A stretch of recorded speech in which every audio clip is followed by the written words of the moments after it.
Hi hello నమస్తే welcome to Vishnu IAS academy. So ఈరోజు మనం ఈ mains answer writing 2 questions discuss చేసుకుంటూ వెళ్దాం. ఓకేనా? సో మనకి జస్ట్ క్వశ్చన్ చదివి సో దాన్ని మనం ఎలా డివైడ్ చేసుకోవాలి అండ్ దాంట్లో మనకి బాడీ, కంక్లూజన్ అండ్ ఇంట్రడక్షన్ ఏ విధంగా రాయాలి సింపుల్ ప్యాటర్న్లో చెక్ చేసుకుంటూ వెళ్దాం. ఓకే, సో మనకి question number 1, has the rise of regional parties bolstered federalism or diminished it critically analyse.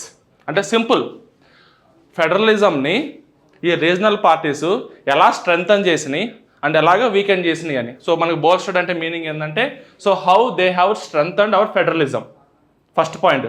అంటే డిమినిష్డ్ అంటే how they have weekend our federalism. So ఏ పాయింట్స్ వల్ల మనకి స్ట్రెంగ్తన్ అయింది అండ్ ఏ పాయింట్స్ ద్వారా మనకి వీకెన్ అయిందని చెప్పేసి అని సింపుల్గా ఆ 2 పాయింట్స్ మనం ఫస్ట్ మెన్షన్ చేయాలి. ఓకేనా?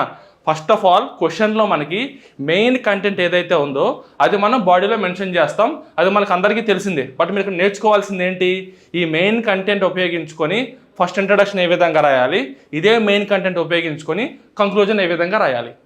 ఓకేనా? అది మీరు ఈ యొక్క క్లాస్ చూసి నేర్చుకోవాలి. ఓకేనా? రైట్. సో మనకి ఇంట్రడక్షన్ ఏ విధంగా ఉంటుంది, బాడీ ఏ విధంగా ఉంటుంది అండ్ కంక్లూజన్ ఏ విధంగా ఉంటుంది అండ్ మీరు ఏ విధంగా రాయాలి అనేది అనమాట.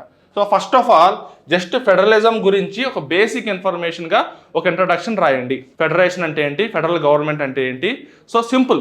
ఓకేనా? సింపుల్ వర్డ్స్లో రాసుకుంటూ వెళ్ళిపోవాలి. ఓకేనా? నెక్స్ట్ మనకి బాడీ ఏ విధంగా ఉండాలి అంటే ఈ రీజనల్ పార్టీస్ ఫస్ట్ మనకి స్టార్టింగ్లో నేషనల్ పార్టీ ఒక్కటే ఉన్నప్పటి నుంచి రీజనల్ పార్టీస్ ఏ విధంగా ఎవాల్వ్ అయినాయి, ఎలా స్టార్ట్ అయినాయి అండ్ మనకి మెయిన్ రీజనల్ పార్టీస్ ఏవైతే ఎలా స్ట్రెంగ్తన్ అయినాయి, ఓకేనా, అవి రైజింగ్ ఎలా జరిగింది అండ్ వాటి వల్ల మనకు వచ్చిన బెనిఫిట్స్ ఏంటి, ఇండియన్ పొలిటికల్ సిస్టమ్ వాటి యొక్క ఇన్వాల్వ్మెంట్ ఏంటి అండ్ మనకి నేషనల్ పార్లమెంట్లో సో వాళ్ళ యొక్క డెసిషన్స్ యొక్క ఏ విధంగా డెసిషన్స్ తీసుకుంటున్నారు, ఎలా వాళ్ళు ఇన్వాల్వ్ అయ్యారు డెసిషన్స్లో. డిఫరెంట్ ఏరియాస్ నుంచి డిఫరెంట్ రీజియన్స్ నుంచి ఒకే దగ్గర కలిసి రిప్రజెంటేటివ్స్ ఉంటారు కదా. ఓకే, మనకి నేషనల్ వైడ్ రిప్రజెంటేటివ్స్ ఎక్కడ ఉంటారు, పార్లమెంట్లో ఉంటారు. సో వాళ్ళకి డెసిషన్ మేకింగ్లో వాళ్ళు ఎలా యూజ్ అయ్యారు. ఓకేనా? ఎండ్ ఆఫ్ ద డే మనకి ఫెడరలిజంకి ఎలా ఉపయోగపడింది అని మనం కంక్లూజన్తో క్లోజ్ చేస్తాం. ఓకేనా? రైట్. సో మనకి ఆన్సర్ పాయింట్ ఆఫ్ వ్యూ చూసుకుంటే సో మీకు ఆన్సర్ ఎలా రాసారో ఎక్స్ప్లెయిన్ చేస్తాను. మీరు ఈ టర్మినాలజీ ఇవన్నీ మీరు చూసి నేర్చుకోండి. ఓకే, సో ఫస్ట్ మనం బేసిక్గా ఇంట్రడక్షన్ని మెన్షన్ చేసుకుంటూ వచ్చాం. ఫెడరలిజం గురించి జస్ట్ ఇంట్రడక్షన్, ఒక బేసిక్ ఇంట్రడక్షన్ మెన్షన్ చేసుకుంటూ వచ్చాం. తర్వాత మనకి మెయిన్ ఆన్సర్ స్టార్ట్ అవుతుంది. So body. సో ఫస్ట్ బాడీలో ఏం మెన్షన్ చేస్తున్నాం, evolution of rise of regional parties in India. ఓకేనా?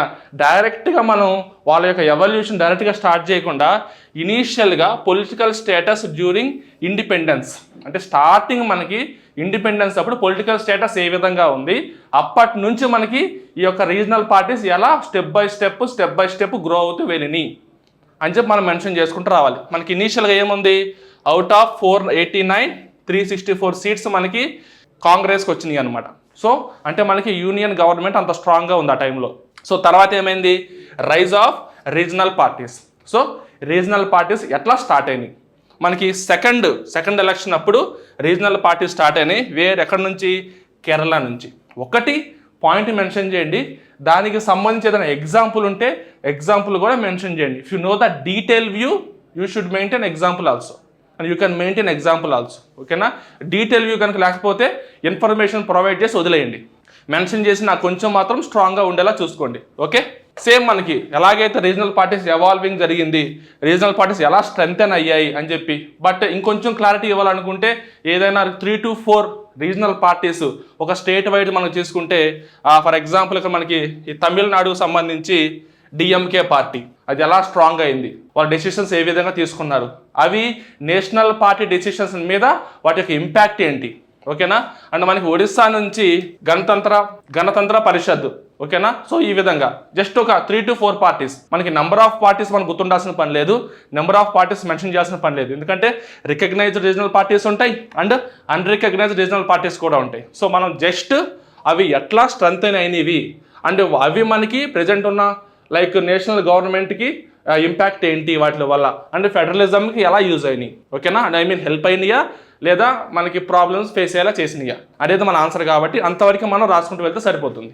Okay, right. సేమ్ అలాగే మనకి ఇండియన్ పొలిటికల్ సిస్టంలో వాటి యొక్క ఇన్వాల్వ్మెంట్ ఏంటి అండ్ లాస్ట్లో మనం ఏం చేస్తామంటే highlighted the regional aspirations and issues.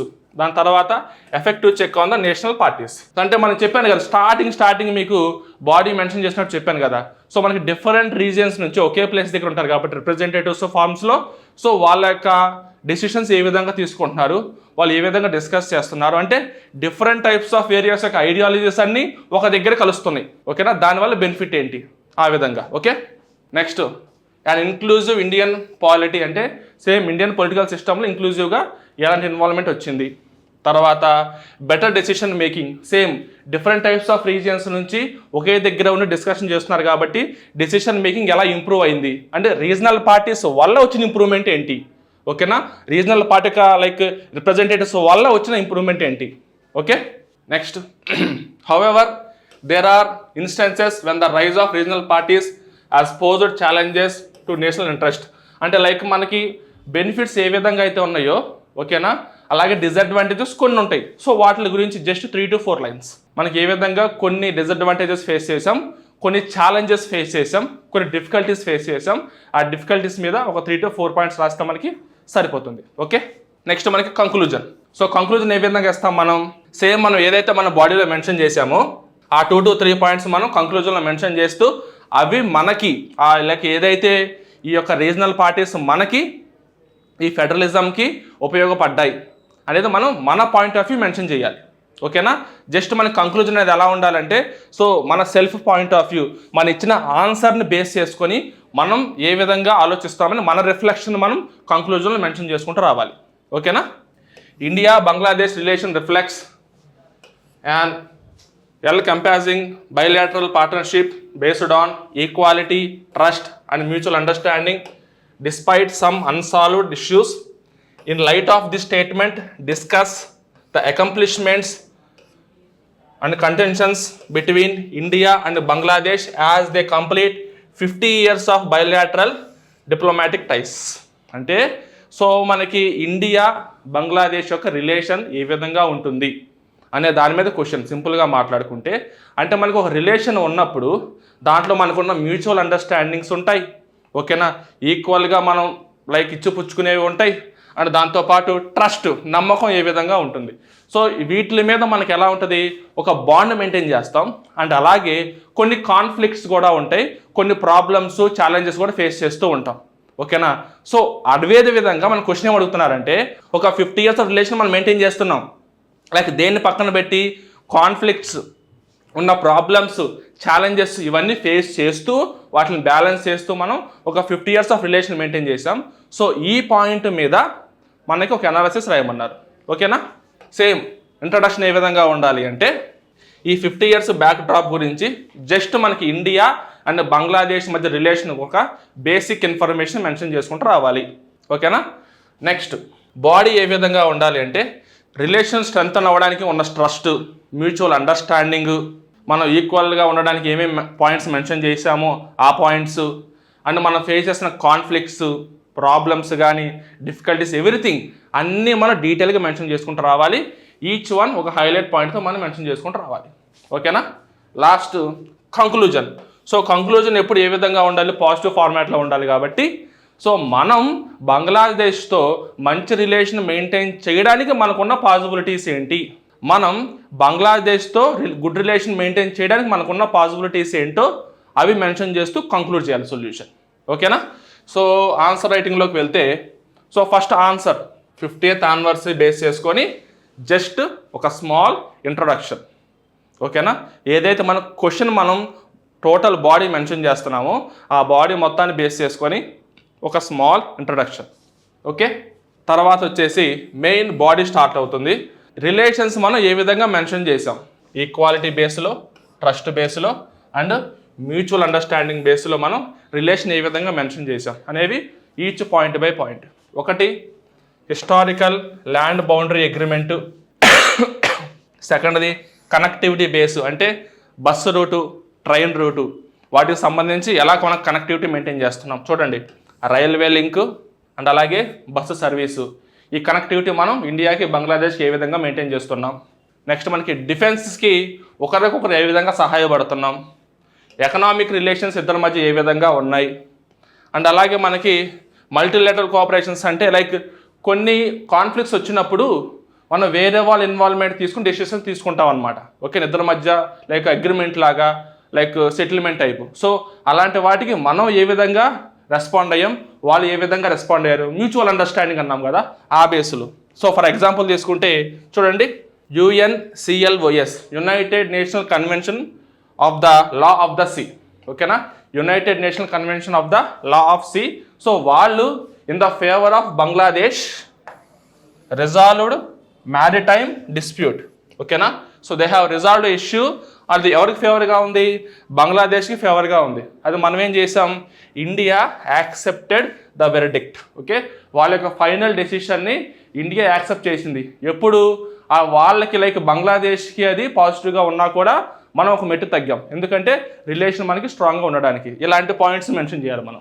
Okay, next same ఎలాంటి యాక్టివిటీస్ మనం వాళ్ళలో పాల్గొన్నాం మన స్ట్రెంగ్తన్ అవ్వడానికి. సేమ్ ఒక 6 పాయింట్స్, ఒక 5 పాయింట్స్ అని సరిపోతాయి. ఒక 5 to 6 పాయింట్స్ ఇండియాకి బంగ్లాదేశ్కి మధ్యలో ఉన్న రిలేషన్ స్ట్రెంగ్తన్ అవ్వడానికి ఉన్న బేసిక్ ఎలిమెంట్స్ ఏంటి, ఎకనామీ పరంగా కానీ, డిఫెన్స్ పరంగా కానీ, సర్వీస్ పరంగా కానీ, ఇలా లైక్ మ్యూచువల్ అండర్స్టాండింగ్ పరంగా కానీ, ఈ విధంగా. ఓకేనా, నెక్స్ట్ మనకి ఉన్న ప్రాబ్లమ్స్ ఏంటి? ఒకటి, ప్రాబ్లం ఆన్ మైగ్రెంట్స్. మైగ్రెంట్స్ వచ్చే ప్రాబ్లం మనం ఏ విధంగా ఫేస్ చేస్తున్నాం బంగ్లాదేశ్ నుంచి, ఒకటి. నెక్స్ట్ మనకి ఈ బార్డర్ దగ్గర వచ్చే ఇష్యూస్ కానీ. సో ఈ బార్డర్ ఇష్యూస్ అంటే ఏముంటాయి మనకి సింపుల్గా చెప్పాలంటే, ఈ స్మగ్లింగ్, ట్రాఫికింగ్ సంబంధించి, ఇంటర్నల్ సెక్యూరిటీకి సంబంధించిన ప్రాబ్లమ్స్ ఏ విధంగా ఫేస్ చేస్తున్నాం బంగ్లాదేశ్ బార్డర్లో, ఆ ఇష్యూస్ కానీ. తర్వాత మనకి యాంటీ ఇండియన్ సెంటిమెంట్స్, అంటే లైక్ కొన్ని సెంటిమెంట్స్ మన ఇండియాలో ఫాలో అవుతాం. ఓకేనా, అవే సెంటిమెంట్స్ బంగ్లాదేశ్లో ఫాలో అవ్వరు. ఓకేనా, సో ఆ విధంగా లైక్ సెంటిమెంటల్ ఇష్యూస్ గురించి. సో ఇదే విధంగా మనం ఇంకొక 3 to 4 points or 5 to 6 points కానీ. ఓకేనా, మనం ఏ విధంగా ఛాలెంజెస్ ఫేస్ చేస్తున్నాం, డిఫికల్టీస్ ఫేస్ చేస్తున్నాం. సో మనకి ఎండ్ ఆఫ్ ద పాయింట్ ఏంటి? ఈ క్వశ్చన్లో ఒకటి, మంచి రిలేషన్ మెయింటైన్ చేస్తున్నాం. Okay, good, well done. So దేన్ని బేస్ చేసుకొని మెన్షన్ చేస్తున్నామో మెన్షన్ చేయాలి. దాంతోపాటు సో మనకి ప్యారలల్గా కాన్ఫ్లిక్ట్స్ ఏవైతే ఉన్నాయో అవి కూడా మనం మెన్షన్ చేయాలి. మన క్వశ్చన్ పాయింట్ ఆఫ్ వ్యూ అంతే మనకి. ఓకేనా, సో ఈ కాన్ఫ్లిక్ట్స్ ఉన్నా కూడా మనం ఏ విధంగా గుడ్ రిలేషన్ మెయింటైన్ చేస్తున్నాం అనేది మనం ఆన్సర్లో చూపించాలి. Okay, right. లాస్ట్లో మనకి కంక్లూజన్. సో కంక్లూజన్ ఏ విధంగా ఉండాలని చెప్పాను. సో పాజిటివ్ ఫార్మాట్లో ఉండాలి. ఇండియా బంగ్లాదేశ్ రిలేషన్ మెయింటైన్ చేయడానికి కావాల్సిన పాయింట్ని మనం కన్వే చేస్తూ ఆన్సర్ని కంక్లూడ్ చేయాలి. సో ఏమని కంక్లూడ్ చేసాం? Bangladesh can be a gateway for the development of north east and act east policy. ఓకేనా, so further to tackle the threat of an assertive China and cooperation in SAARC and BIMSTEC, India needs to have strong bonhomie with Bangladesh. Bonhomie అంటే very good friendly relationship. అంటే మనకి కొన్ని అవసరాలు ఉన్నాయి, అలాంటి అవసరాలు మనకి తీరాలన్నా కానీ, అండ్ మనకి డెవలప్మెంట్లో చాలా హెల్ప్ఫుల్గా ఉండాలన్నా కానీ మనం ఏం చేయాలి? ఇండియా అండ్ బంగ్లాదేశ్ రిలేషన్ స్ట్రాంగ్గా ఉండాలి అని చెప్పి మనం కంక్లూడ్ చేస్తాం ఆన్సర్. ఓకే, సో మనకి ఎండ్ ఆఫ్ ద క్వశ్చన్ ఏం డిస్కస్ చేస్తున్నాం మనం? ఒకటి, బాండ్ మెయింటైన్ చేయడానికి రీజన్స్ ఎలాగైతే ఉన్నాయో కాన్ఫ్లిక్ట్స్ కూడా అదే విధంగా ఉన్నాయి బాండ్ పోగొట్టుకోవడానికి.